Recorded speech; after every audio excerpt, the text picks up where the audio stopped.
ज्यादा दूर भागे नहीं होंगे, उस तरफ देखो तुम लोग। संजय के हाथ में गोली लगी थी। वो और अभिनव रात के अंधेरे में एक पतली सी गली में छुपे हुए थे। जा बेटा, जल्दी बाहर आ जा। अभिनव,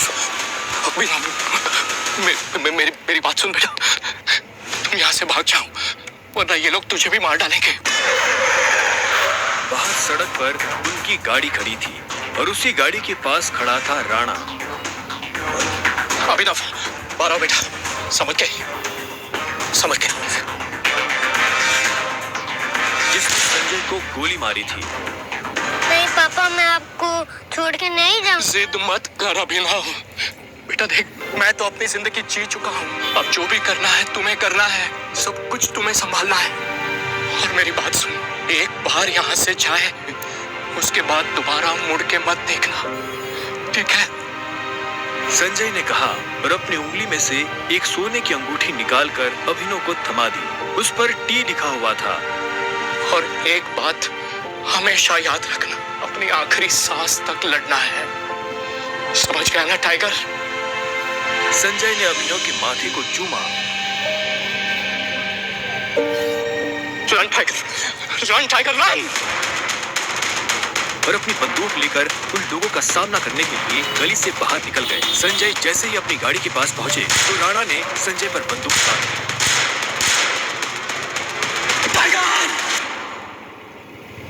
इस कमीने का चेहरा मत भूल जाना।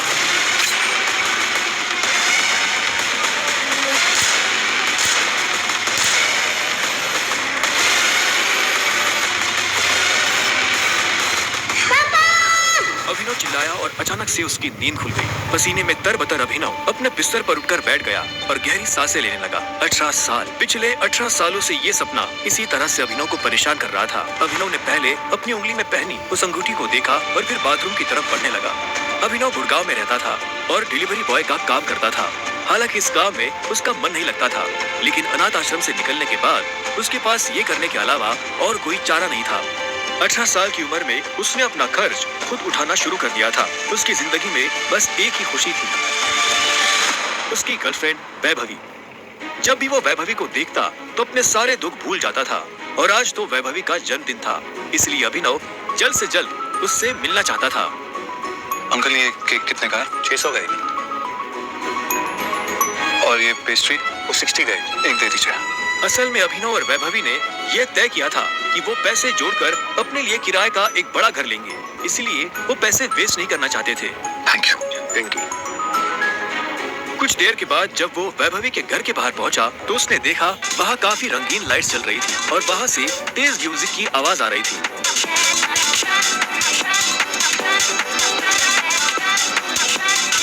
वैभवी, ये सब क्या है? ये कौन है वैभवी? देख नहीं रही है, डिलीवरी बॉय है। और हम तो केक मंगवा चुके थे ना, फिर तूने पेस्ट्री क्यों मंगवाई? ओह, याद आया, ये तो वही डिलीवरी बॉय है ना जिसको तू डेट कर रही थी। ओह कम ऑन यार वैभवी, तेरा स्टैंडर्ड इतना गिर जाएगा मुझे नहीं पता था। Babe, happy birthday babe. Abhinav Deven को अच्छी तरह से जानता था। वो एक बड़े बाप का लड़का था और हर वक्त वैभवी के आसपास मंडराता रहता था। देवेन को यहाँ देखते ही अभिनव का दिमाग खराब हो गया। उसके हाथ में एक बड़ा सा गिफ्ट था, उसके आगे अभिनव के हाथ में लटकी पेस्ट्री की थैली कुछ भी नहीं लग रही थी।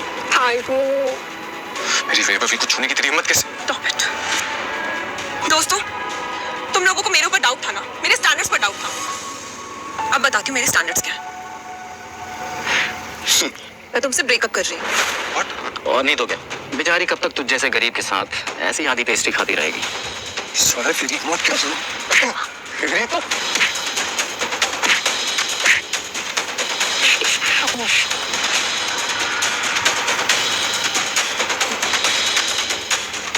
ये तुमने ठीक नहीं किया वैभवी।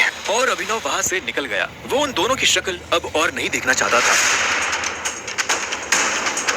उसकी आंखों में आंसू थे और उसका दिल बुरी तरह टूट चुका था। हर घूंट के साथ उसकी आंखों के सामने वो दृश्य आ रहा था जिसमें देवेन वैभवी के गालों को चूम रहा था।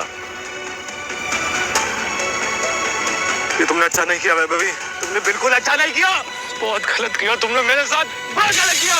अभिनव धोखे के नशे में डूबकर बेहोश हो चुका था, लेकिन उसके लिए ये रात यहाँ खत्म नहीं होने वाली थी।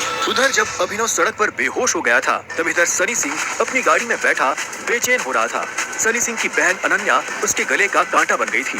सनी अपने दादा हरदेवपाल सिंह की नजर में आने के लिए और अनन्या को रास्ते से हटाने के लिए कुछ भी कर सकता था, और आज वो अपनी गाड़ी में अपने आदमियों के साथ निकल पड़ा था अपनी बहन को सबक सिखाने के लिए।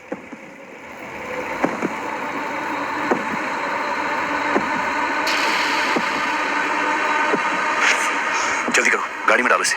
सुबह होने से पहले अगर हमने इसको अनन्या कमरे में नहीं डाला तो ऐसा मौका दोबारा नहीं मिलेगा। क्विक।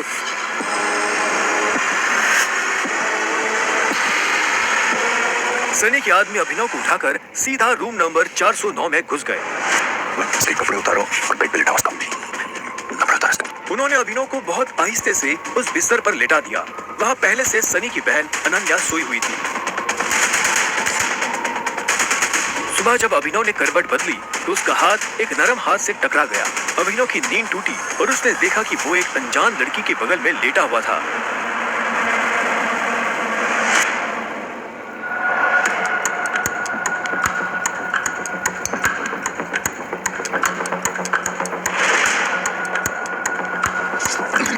कौन हो तुम? तुम मेरे कमरे में क्या कर रहे हो? तुमने मेरे साथ क्या किया? अबे नहीं, वो मेरे साल में। छी छी छी छी छी छी छी। शेम ऑन यू बहना। मुझे तो तुम्हारे कैरेक्टर पर हमेशा से डाउट था। इतनी बार मैंने दादाजी को समझाया, बोला, पर हर बार बोले मेरी अनन्या ऐसा नहीं कर सकती। लो, कर दिया तुम्हारी अनन्या ने ऐसा। अब पता है दादाजी को उनकी पोती की ये जो रंग रलियां चल रही है इनका से लाइव टेलीकास्ट दिखाने के लिए मैंने उन्हें यहाँ बुला लिया। भाई मुझे नहीं पता, भरोसा करिए। क्या हुआ, कैसे हुआ? मैं जानती तक नहीं इस लड़के को, नहीं जानती भाई। मैं भी। हम दोनों के बीच कुछ भी नहीं हुआ। नहीं। इससे पहले कि अभिनव सफाई देता, अनन्या और सनी के दादा हरदेवपाल सिंह कमरे में पहुंच चुके थे। उनके पहनावे से समझ आ रहा था कि वो बहुत अमीर आदमी थे। अनन्या को इस हाल में देख उनकी आंखें गुस्से में लाल हो गई थी। मुझे तुमसे ये उम्मीद नहीं थी। दादाजी, आप जैसा सोच रहे वैसा बिल्कुल नहीं है। अनन्या, तुम्हें अच्छे से नियम पता थे, फिर भी तुमने सारे नियम तोड़ दिए। नहीं दादाजी, नहीं। और तू? जब अभिनव की नजर हरदेव से मिली तो उसे लगा कि वो अपनी आंखों के सामने मौत देख रहा है। तूने मेरी पोती के साथ रात गुजारी है ना? आज से हमारे परिवार के कानून के हिसाब से तू सिंह परिवार का दामाद है। क्या? उन दोनों के बीच में लेकिन कुछ हुआ ही नहीं है। दादाजी, कुछ नहीं हुआ है। कुछ नहीं किया ना तुम दोनों ने? तो क्या ये सब?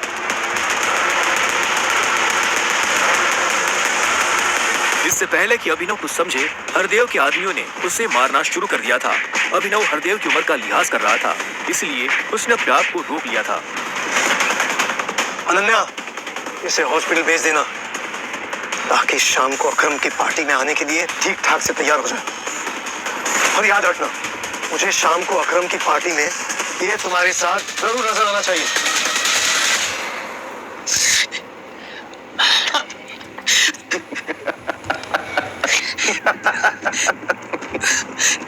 क्यों मेरी जिंदगी बर्बाद कर दी तुमने? क्यों? अभिनव के पास इस सवाल का कोई जवाब नहीं था। वहां जाकर अभिनव शाम को होने वाली पार्टी के लिए तैयार होने लगा। उसे हरदेव और उसके आदमियों का डर नहीं था। वो जानता था कि अनन्या पहले से काफी मुश्किल में थी और वो अपनी वजह से उसकी मुश्किलें और नहीं बढ़ाना चाहता था। अभिनव के पास ले देकर सिर्फ एक ब्लेजर था, वो भी उसके पापा का। वो जगह जगह से फटा और उधड़ा हुआ था, लेकिन जब अभिनव ने उसे पहना तो उसकी खूबसूरती ने ब्लेजर की सारी कमियां ढक दी। अभिनव का अंदाजा सही था। अनन्या का घर काफी बड़ा था। वो एक अमीर परिवार की लड़की थी। जितना अभिनव महीने का कमाता था, उतने की अनन्या ने सैंडल्स पहनी हुई थी। अनन्या की आंखों में दिख रहा था वो अभिनव से कितनी नफरत करती थी। अभिनव भी पार्टी में इतने बड़े लोगों के बीच जाने से घबरा रहा था। उसी घबराहट में उसने कब अपने पापा की अंगूठी को उंगली में गोल गोल घुमाना शुरू कर दिया, उसे पता ही नहीं चला।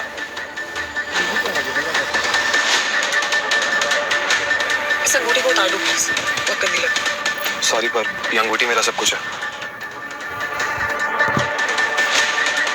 अकरम का घर किले जैसा था, जिसके चारों तरफ बाउंसर्स बंदूकें लिए खड़े थे। जैसे ही अनन्या और अभिनव अंदर आए तो इतने में उसकी नजर देवेन से टकरा गई। तुम यहाँ क्या कर रहा है साले? इसमें हंसकर अनन्या पागल हो गई हो तुम। इस सड़क छाप में ऐसा क्या देख लिया? किससे शादी कर ली? जुबान संभाल के बात कर। देख तो क्या कर लेगा तू? बोलना क्या कर लेगा? देवेन भी तैश में आ गया। अभिनव उसके ऊपर हाथ उठाने ही वाला था। इतने में उन दोनों का झगड़ा देख पार्टी का ऑर्गेनाइजर अकरम वहाँ पहुँच चुका था। क्या हो रहा है यहाँ?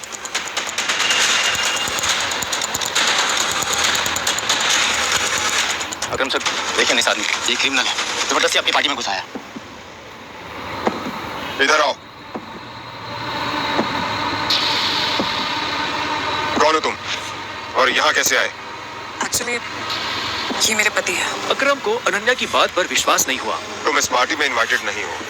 इससे पहले कि मैं पुलिस को बुलाऊं, चले जाओ यहाँ से। Thank you Akram sir. Ananya तुम इससे दूर हो, साला गरीब कहीं का। रुको। अकरम भागते हुए अभिनव के पास गया और उसकी अंगूठी को देखने लगा। मुझे तुमसे कुछ जरूरी बात करनी है, अकेले में। अच्छा चलो।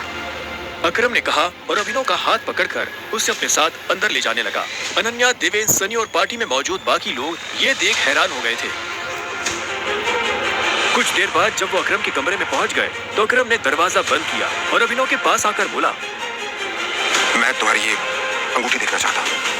क्यों? करो बात। मैं इसे मांगने वाला नहीं हूँ, बस मुझे इसमें कुछ देखना है, प्लीज।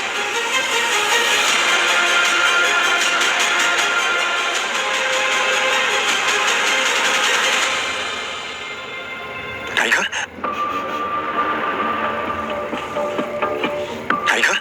अभिनव ने अकरम के मुंह से ये शब्द सुना तो वो हैरान हो गया। उसे अचानक से अपने पिता के वो आखिरी शब्द याद आ गए जो उन्होंने अभिनव से विदा लेते हुए कह दिए थे।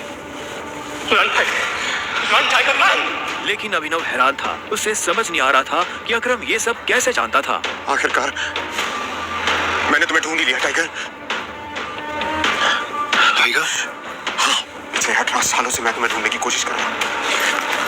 तुम हमारे टाइगर हो, हमारी हजारों करोड़ों की एम्पायर के वारिस, जिसे हम 3 दोस्तों ने मिलकर शुरू किया था। मैं, तुम्हारे पापा संजय गढ़वाल और राणा अग्निहोत्री। वो देखो। इतना कहते ही अकरम ने दीवार पर टंगी एक तस्वीर की तरफ इशारा कर दिया जिसमें संजय, अकरम और राणा तीनों मौजूद थे। राणा को देख अभिनव को झटका लगा।